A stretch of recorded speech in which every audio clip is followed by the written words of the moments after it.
Teachers, what's the most disturbing thing you've confiscated off a student? When I was in high school, one of the percussionists in the lowest level band class was suspended for a couple days after a dead squirrel was confiscated from his book bag. He evidently was planning on putting it in the band teacher's desk. My band teacher thought it was funny, but was otherwise generally unfazed by the news. Adjudicated youth. First day, dropped a bag of pot out of his pants. This was 20 years ago. It was his last chance after a string of several incidents, none of which included drugs. I never turned him in. He graduated the program. He's married with children and has a great job.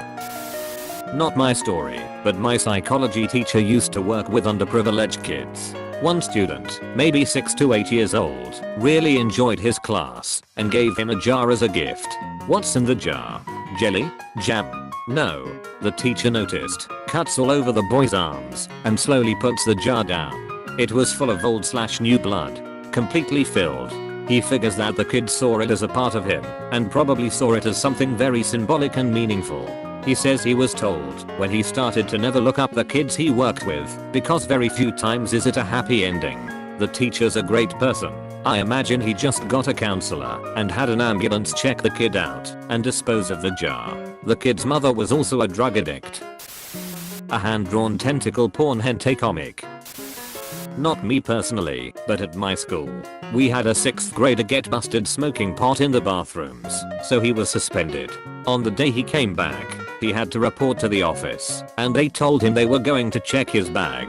He immediately, anything you find doesn't belong to me. They found something like a pound of weed in his backpack. Turns out dad was one of the local drug dealers and was trying to get his son to find him some new customers among the other 6th graders. Last I heard, the dad had been arrested and the kid was being placed into foster care. Hopefully he ended up with someone who would raise him better. Edit. Couple people have commented about the amount. I didn't see it myself, just going off what the security guy eyeballed it as.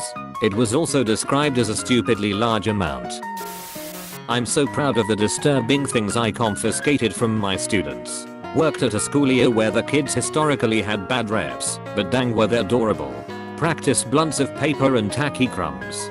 Practice lines of tacky dust. Dice made of paper being used to play craps with our positive behavior. Dallas, guess what city we're in?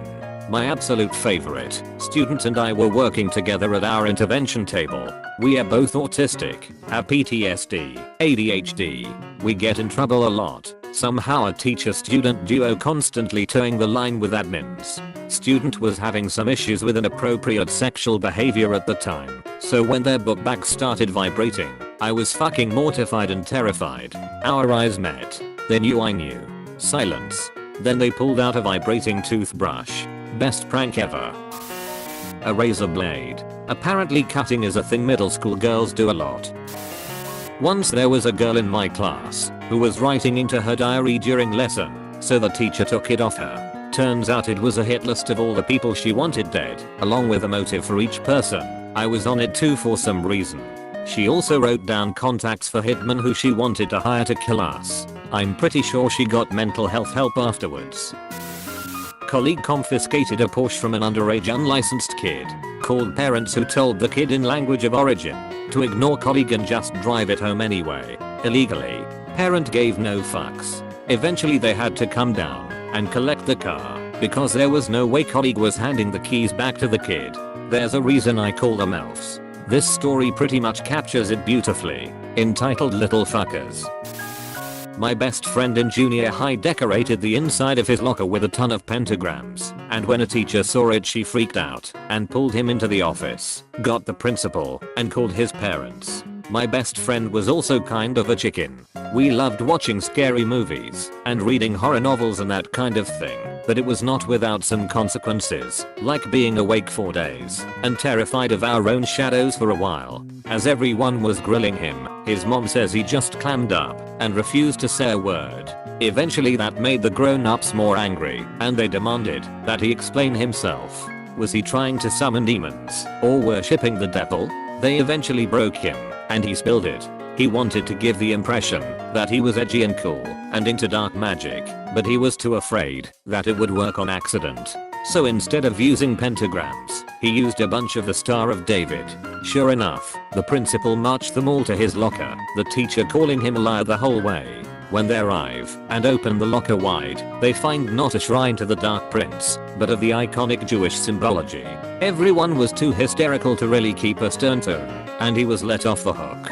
I think they still made him take it down though. A dead bird he'd found outside and decided to keep in his pocket. It was only disturbing because I then also had to touch a dead bird from outside. I teach 4th grade. My 3rd year teaching, I had this girl in my class from Saudi Arabia. The first few months in my class, she was very quiet and reserved, but as the year went on, she opened up and quickly became one of my favorite students. She was funny and sarcastic, and she started playing with us at recess. I always play football with my students, and she was great at juking kids out. She was great at making a quick cut and getting away from everybody and just burning them with her speed. So, one day we are out playing, and there is a 3rd grade class out at recess. This one kid asks if he can play, and I tell him sure. My Saudi Arabian girl jukes him out once and scores, and it gets this 3rd grader pissed off. I tell him to cool it and that we are just playing for fun. Her team gets the ball again eventually, and I throw it to her. She jukes the kid and scores again. He runs up to her, and then she runs over to me, and she looks horrified. She tells me that the little boy just pulled a knife on her and told her that if she juked him out again, that he was going to stab her in the throat. I'm a male, but if anyone messes with my students, I go full on mama bear mode. So, I immediately yell hey, and start marching over to this 3rd grader. He takes off running over to the table where his jacket is and picks it up. His teacher is staring at me confused, and I start interrogating him. He tells me that he didn't tell her that she's lying, and that he doesn't have anything. He empties his pockets for us and says he doesn't have anything. I notice he's holding his jacket pretty tight, so we tell him to give it us. He starts bawling and hands his jacket to us. He had torn a hole in the interior lining and had hidden a pair of nail clippers. We showed them to my student, and she said that he had pulled out the filer that had a hook on the end, and that is what he had threatened her with. Our SRO was called, and he got taken into custody and was expelled from school. Blew my mind that this 3rd grader was going to try to shank my student because she was faster than him. I miss that girl. She went back to Saudi Arabia at the end of the year. I think about her now and then and hope she's doing okay. A hard drive a student was recovering data on. Hardcore hard drive Japanese porn. It was hard to look at. I didn't get hard. Not sure this counts. My old therapist was the psychotherapy director of an adolescent inpatient mental facility. New patient suitcases were searched for drugs, sharp objects, other life-threatening items, and then the patient was placed in the high security section for observation for 3 days. Upon examining the contents of his suitcase, they found a human arm. The police never did figure out where he got it from. I teach ESL in Korea for elementary and middle schoolers at an Anin cram school. First class of the day, I have Gunho, this 2nd grader that just struggles with everything from learning to proper school behavior. None of the other kids like him. We go at it a little bit sometimes, usually because he tries to feed answers to other kids, but he's batting a literal .000 average. If anyone in that class is getting a timeout, it's him.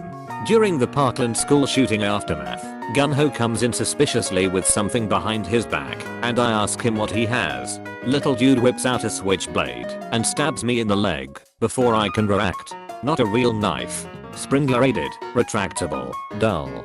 He's laughing his ass off that he got me good, while the rest of the class is playing mobile games on their cracked iPhone X's. But goddamn, I came to Korea to escape that kind of stress. My boss had a talk with his mom.